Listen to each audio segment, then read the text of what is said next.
ఎందుకంటే మంత్రి గారి సమాధానం చూస్తే అధ్యక్ష వాస్తవాలు సభ ముందుకు రాలేదని నేను భావిస్తా ఉన్నా అధ్యక్ష. ఎందుకంటే మంత్రి గారి సమాధానం చూస్తే ఎవరైతే కొంతమంది ఎంపిక కాలేని వాళ్ళు కోర్టుకు వెళ్ళారని చెప్తా ఉన్నారు.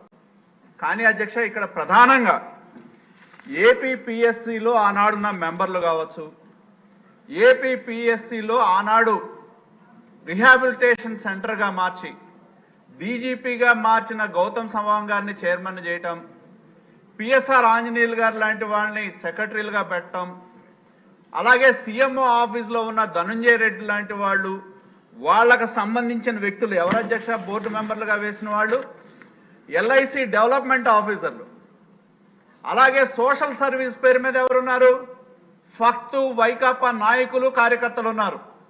ఇటువంటి వాళ్ళని బోర్డు మెంబర్లుగా వేసి అధ్యక్ష మంత్రి గారి నేను కోరేది ఒకటే, ఇక్కడేదో ఎంపిక కాలేని వాళ్ళు కోర్టుకు వెళ్ళటం కాదు. కోర్టుకు ఎందుకు వెళ్ళారు అధ్యక్ష?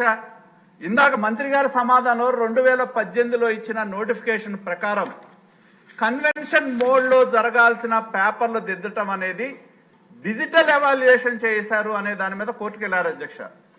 కోర్టుకు వెళ్తే కోర్టు ఏం చెప్పింది, మీరు నోటిఫికేషన్ అనేది కన్వెన్షన్ మోడ్లో చేస్తామని చెప్పారు కాబట్టి డిజిటల్ ఎవాల్యుయేషన్ చేయటం కరెక్ట్ కాదు, మీరు కన్వెన్షన్ మోడ్లో మాన్యువల్ ఎవాల్యుయేషన్ చేయమన్నారు అధ్యక్ష.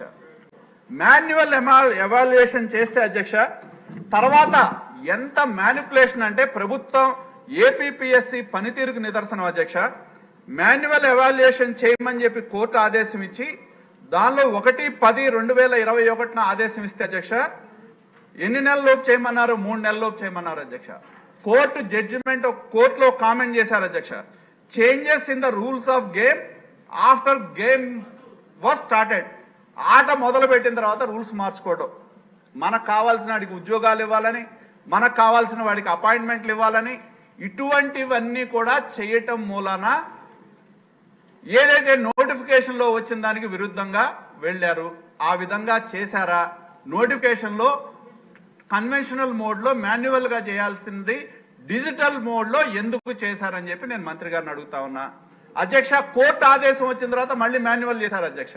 ఇక్కడ మీరు ఒక్క క్షణం మనం ఆంధ్రప్రదేశ్ ప్రజలు కానీ సభ్యులుగా మనం ఆలోచించాల్సింది ఏంటంటే అధ్యక్ష, కోర్టు వచ్చిన తర్వాత మాన్యువల్ ఎవాల్యుయేషన్ చేస్తే మీరు ఒక్కసారి రిజల్ట్స్ చూస్తే అధ్యక్ష ఫైనల్ ఎగ్జామ్లో 326 మందిని సెలెక్ట్ చేశారు డిజిటల్ ఎవాల్యుయేషన్లో.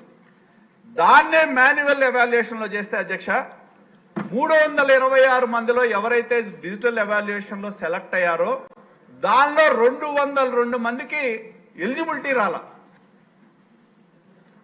ఒకటి అంటే 60%కి రానప్పుడు ఏం చేయాలి? రీవెరిఫికేషన్ చేయాలి, చేయలే. అదేవిధంగా అధ్యక్ష మనం తెలుగు గురించి మాట్లాడతాం, తెలుగు భాష గురించి మాట్లాడతాం, కానీ ఎవరైతే దానిలో క్వాలిఫై కాలేదో 80% మంది అంటే 326 మందిలో 62% మంది మాన్యువల్ గా చేస్తే డిజిటల్ అయ్యారు, మాన్యువల్ కాల. అలాగే ఎవరైతే మొదట తెలుగులో 326 మందిలో సెలెక్ట్ అయ్యారో 80% మంది మాన్యువల్ ఎవాల్యుయేషన్ లో సెలెక్ట్ కాల. అంటే దీని అర్థం ఏంటి అధ్యక్ష? అసలు ఏపీపీఎస్సీకి ఉన్న ప్రతిపత్తి ఏంటి, ఏపీపీఎస్సీ యొక్క నిబద్ధత ఏంటి అనే దానికి ఖచ్చితంగా ఒక ప్రశ్నార్థకం అధ్యక్ష.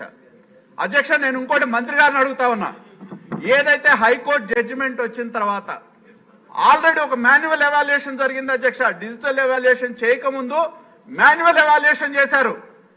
చేసినా కూడా దాన్ని కప్పిపుచ్చి కావాలని తమ వారిని సెలెక్ట్ చేయడానికి డిజిటల్ ఎవాల్యుయేషన్ కానీ మాన్యువల్ ఎవాల్యుయేషన్ లో అవకతవకలు జరిగినాయి. ఏదైతే దానిలో ఓఎంఆర్ షీట్స్ పెట్టారో ఎడిషనల్ గా ప్రింట్ చేయించి తమకు కావాల్సిన వాళ్ళని ఎంపిక చేసుకోవడానికి వాటిని ప్రశ్నాపత్రాలకే ఎలా అటాచ్ చేయడం జరిగింది. ఇది ఒక పెద్ద స్కామ్ అధ్యక్ష, 300 కోట్ల స్కామ్ ఇది. ఆంధ్రప్రదేశ్ లో నిరుద్యోగ యువతతో గత ప్రభుత్వం జగన్మోహన్ రెడ్డి గారు ముఖ్యమంత్రిగా ఉన్నప్పుడు సీనియర్ ఐఏఎస్ ఆఫీసర్లు, సీనియర్ ఐపీఎస్ ఆఫీసర్లు ఉన్నారు అధ్యక్ష.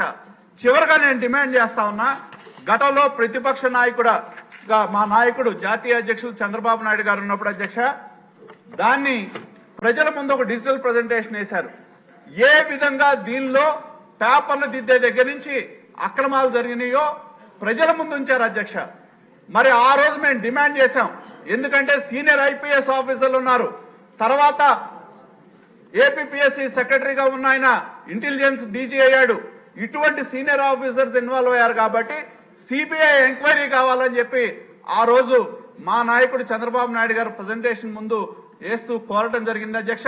అలాగే మా యువ నాయకుడు నారా లోకేష్ గారు కూడా జాతీయ జనరల్ సెక్రటరీగా ఏదైతే దీని మీద జరిగిన అవకతవకల మీద సిబిఐ ఎంక్వైరీ కావాలని అడిగారు. ఎందుకంటే ఈ రాష్ట్రంలో ఉన్నత పదవుల్లో ఉన్న ఐపీఎస్ ఆఫీసర్లు, ఐఏఎస్ ఆఫీసర్లు దీనిలో ఇన్వాల్వ్ అయ్యారు కాబట్టి ఖచ్చితంగా దీని మీద సిబిఐ ఎంక్వైరీ చేయాలని చెప్పి నేను ప్రభుత్వాన్ని, గౌరవ మంత్రి గారిని నేను డిమాండ్ చేస్తా ఉన్నా అధ్యక్ష. అధ్యక్ష, సభ్యుల ఆవేదన అర్థమవుతోంది అధ్యక్ష. ఇది రాష్ట్రం మొత్తాన్ని కూడా ఆ రోజుల్లో కుదిపేసింది అధ్యక్ష.